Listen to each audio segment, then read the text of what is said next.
Ninawasalimu watu wa Mungu, wana wa Mungu, watumishi wa Bwana katika jina la Yesu Kristo.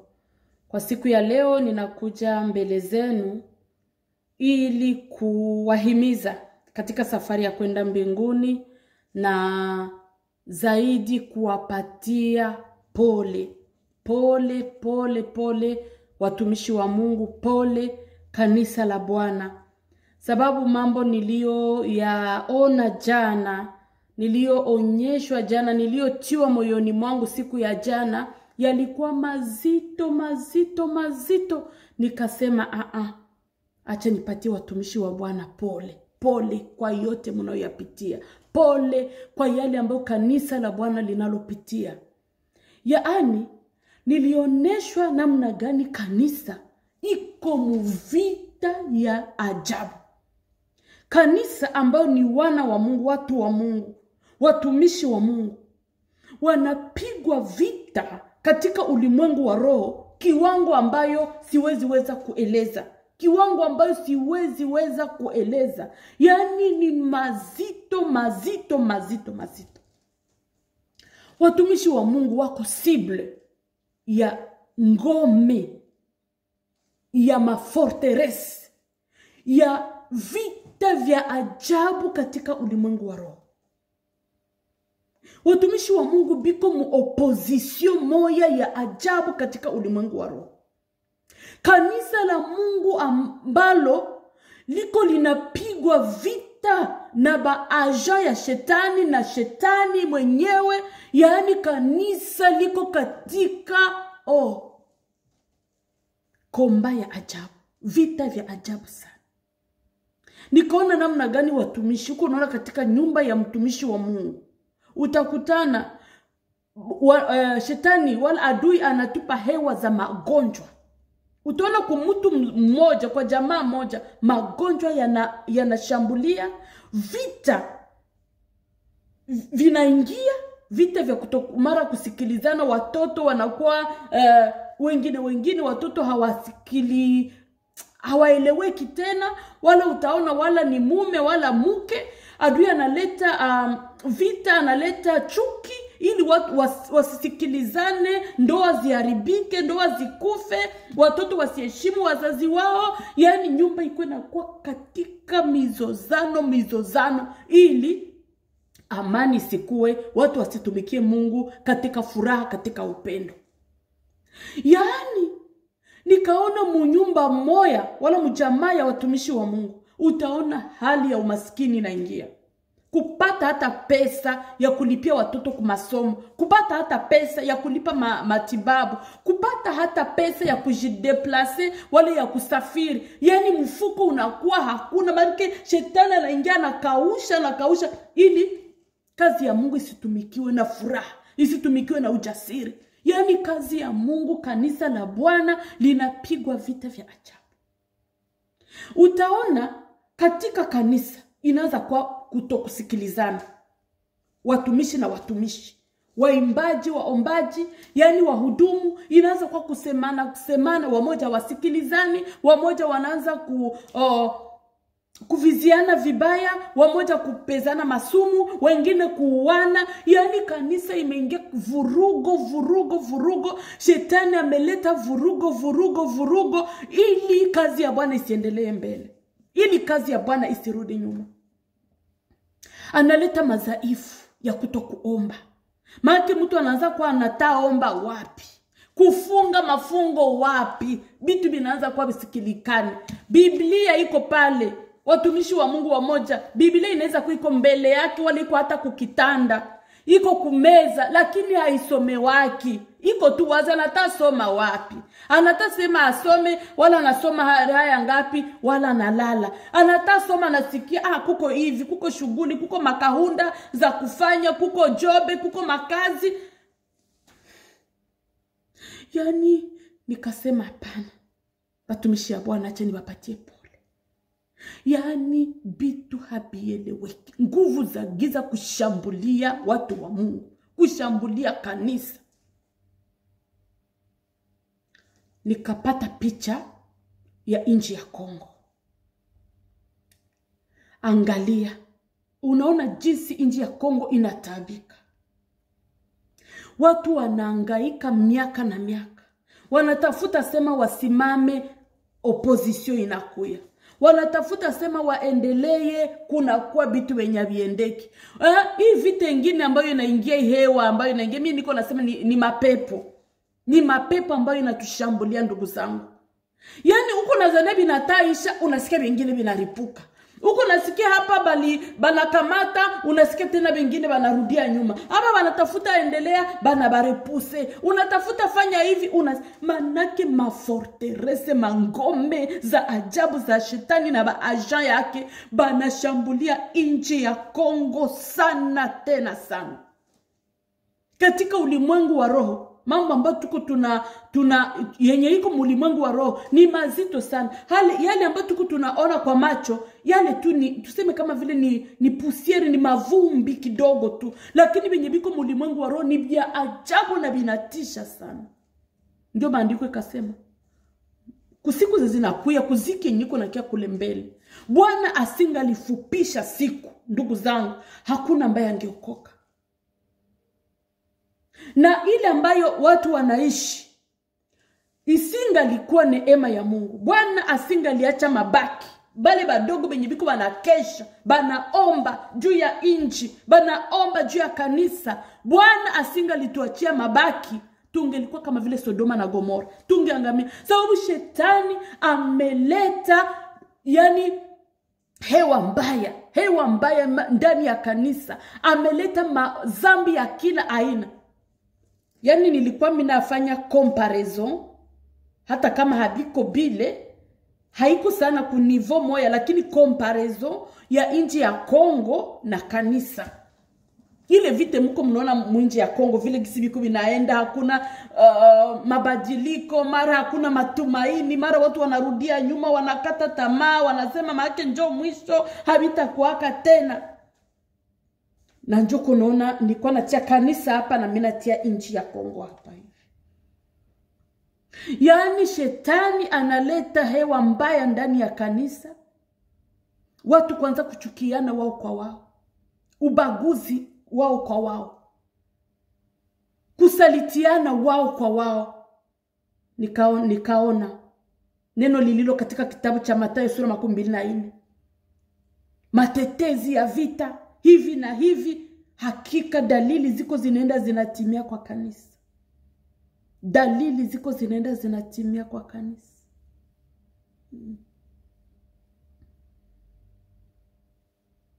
Yale tuko tunaona mwinji ya Kongo, hewa mbaya, mauaji ya kiolela,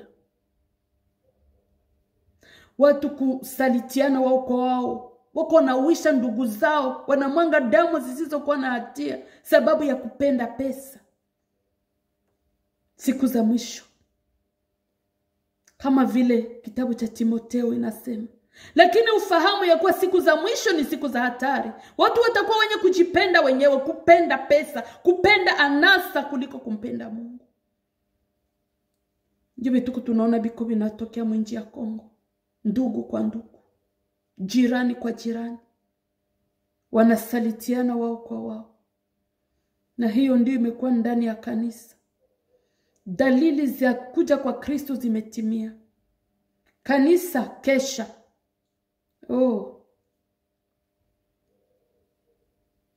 Kanisa kesheni kwa kuomba. Kanisa kesheni kwa kuomba.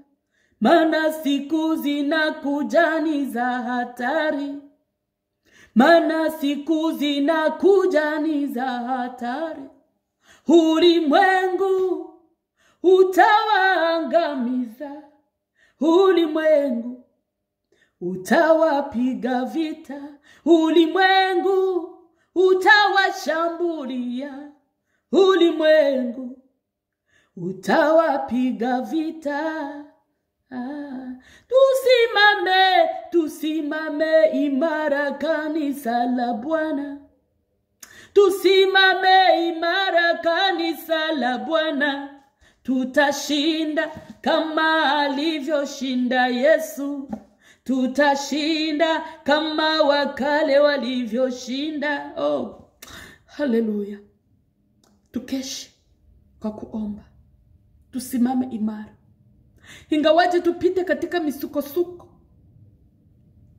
ingawaje tupite katika maji mengi, katika zoruba, kanisa tusimame imara, tuwe macho, tusimame imara, tukeshe.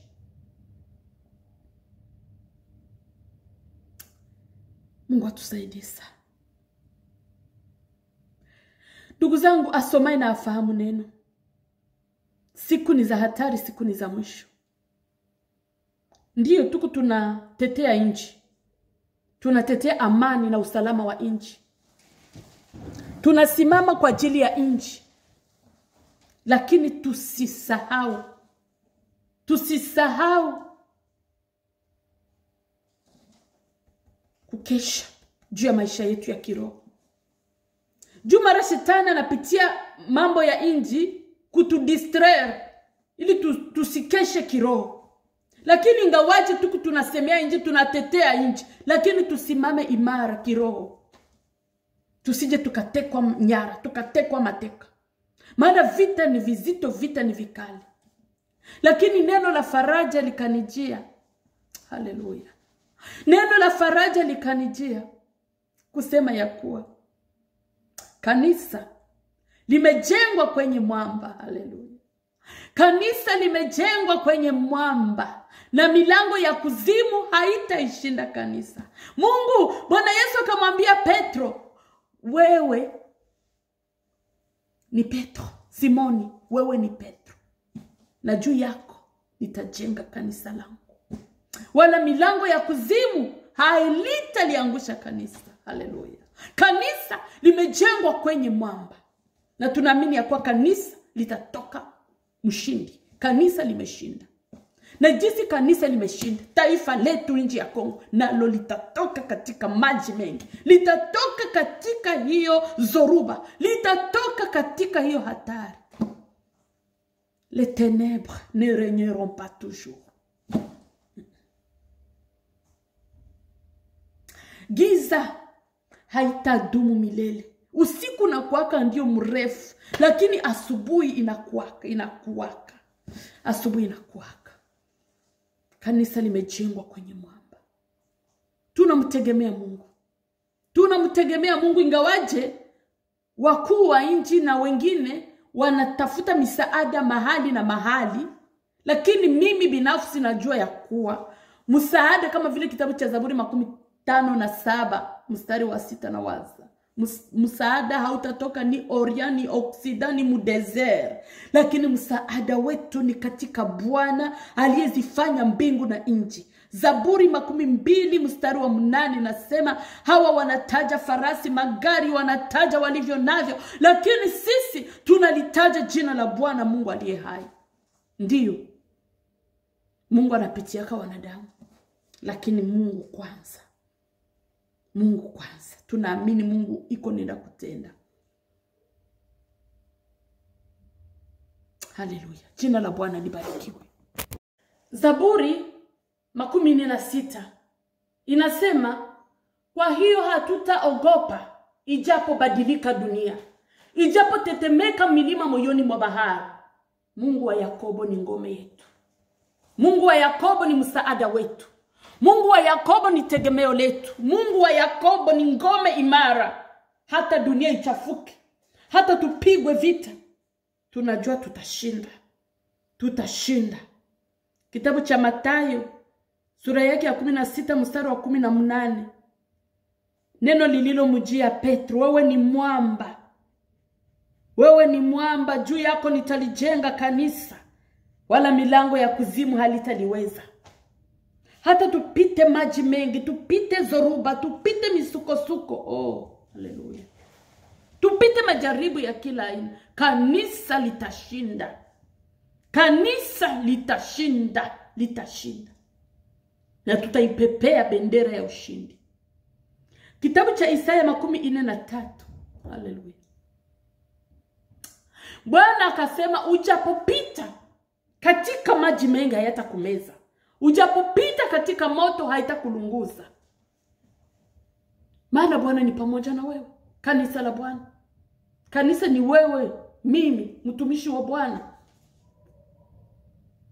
Hata kama unaona hakuna matumaini, unaanza angalia kule, jua limefichwa. Huko giza mbele yako. Mungu nivute kwako, karibu kwako.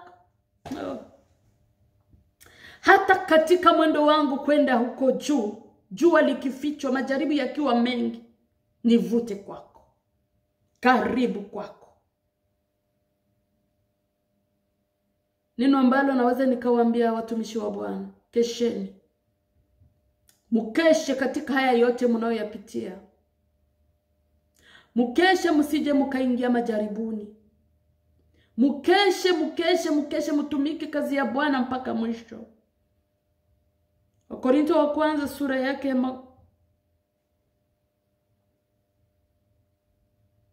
15 mstari 58. Kazi yenu sio bure katika Bwana. Kazi yenu sio bure katika Bwana. Mtalipwa msipozimia moyo. Mtalipwa. Mjipe moyo. Na wote wanao shambulia kanisa la Bwana, adui wote wa kanisa la Bwana. Kitabu cha Isaya 42 mstari wa 8. Haleluya. Bwana anasema ya kuwa utukufu wake hata kubali mwingine kuutwaa. Hata kubali utukufu wake mwingine kuutwaa.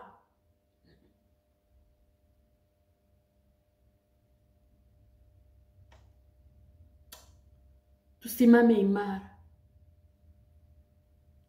Tumtazamie Kristo. Haleluya. Yeye ndiye chanzo cha imani yetu. Tumtegemee.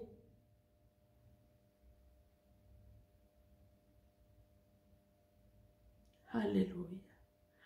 Haleluya. Tuishi kwa imani.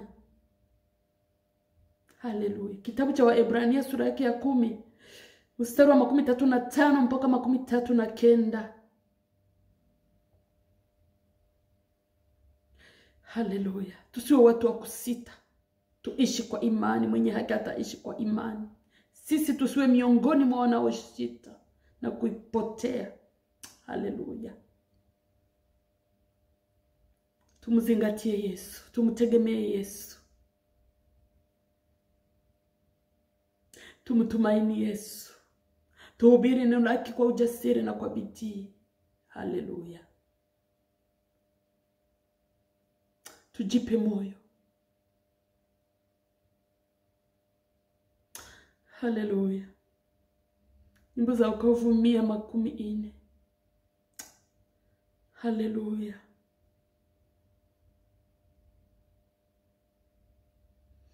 Asante Yesu.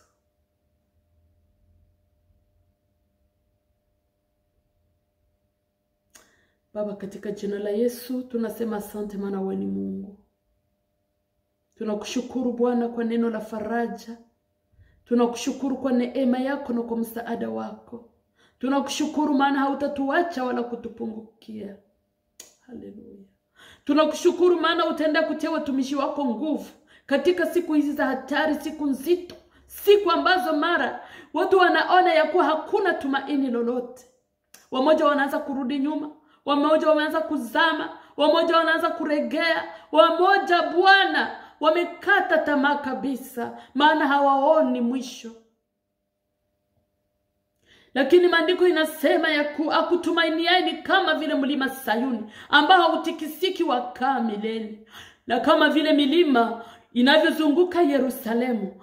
Haleluya. Hivyo ndivyo wewe Bwana unavyozunguka watu wako. Hautawaacha wala kuwapungukia. Utakuwa pamoja nao siku zote mpaka mwisho wa dahari.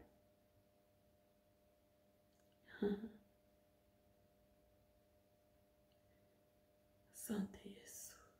Kwa nini wanaogopa? Kwa nini wanakuwa na mashaka?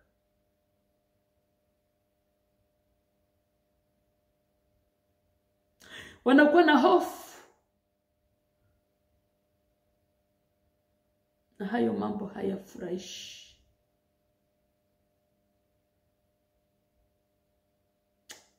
Mungu atusaidie sana. Ndugu zangu, Mungu atusaidie sana. Mungu atusaidie sana.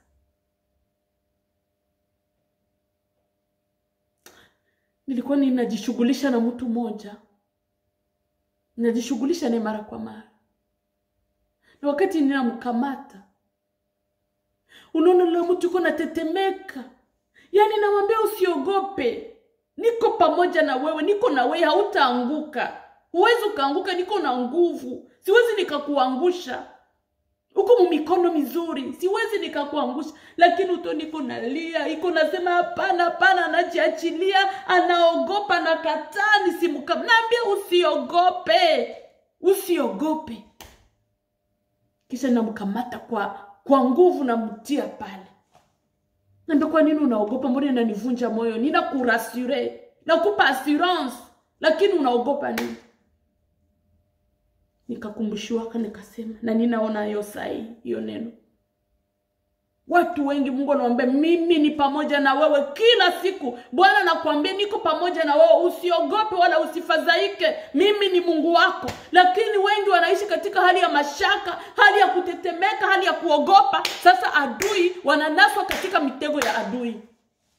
Adui anapokuangalia kwa mbali, anaona jinsi uko unatetemeka, jinsi uko unaogopa, wakati anakutupia mabombe, wakati anakutupia majaribu, wakati anakutupia vikwazo, unaanza kutetemeka na kuogopa. Olie uikale, uombe, utafute uso wa Bwana, umwambie Bwana, uliniahidi utanipigania, uliniahidi utanisaidia, uliniahidi nijapopita maji mengi hayatanimeza, uliniahidi nijapopita moto haitanilunguza. Kwa nini nimehangaika? Kwa nini hivi? Bwana ninakuita, Bwana niache, Bwana nishike mkono nisizame, mawimbi ni mengi niokoe. Lakini tunabakia tuko tunaogopa, tunashusha kichwa, tunaanza kuwa na hofu na mashaka juu ya Mungu wetu, juu ya nguvu za Mungu wetu.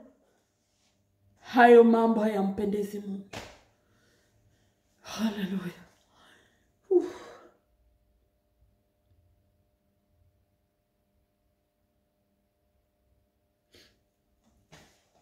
Tushike mkono Bwana. Sisi ni wanadamu na madhaifu. Mara tunasahau. Mara tunasahau kama mkono wako ni hodari. Maana tunasahau ya kuwa uwezo wako una nguvu nyingi. Na unaokoa si kwa majeshi wala silaha, bali kwa Roho Mtakatifu unatenda kazi. Hekima yako iko juu sana. Akili zako hazichunguziki. Wewe ni Bwana wa mabwana, Mungu mwenye nguvu, Baba wa milele, mfariji wa ajabu. Haleluya. Ndilo jina lako, shujaa wa msalaba. Ni wewe Yesu, Alfa na Omega, mwanzo na mwisho. Mungu asiyeshindwa, jemadari, kamanda wa vita, Bwana wa majeshi. Saidia kanisa lako, pigania kanisa lako, tia kanisa lako nguvu. Roho Mtakatifu ajaze watu wako, awajaze nguvu, ili wasimame imara, ili wakeshe. Kwa nguvu zao, kwa nguvu zetu peke yetu hatutaweza, lakini tunakutegemea, tunakutumainia. Bariki wa Kristo wote ulimwenguni. Wakristo wengi wanauawa kwa ajili ya imani yao. Wengi wamefungiwa hata makanisa, wasiende kukuabudu. Shetani ameshambulia kanisa, wasiende kukuabudu. Wengi wanapokuabudu wanauawa, wanauawa. Yesu, tetea kanisa, pigania kanisa, chukulia kanisa. Kanisa lina haja yako Bwana. Kanisa lina haja ya nguvu za Roho Mtakatifu katika siku hizi za mwisho.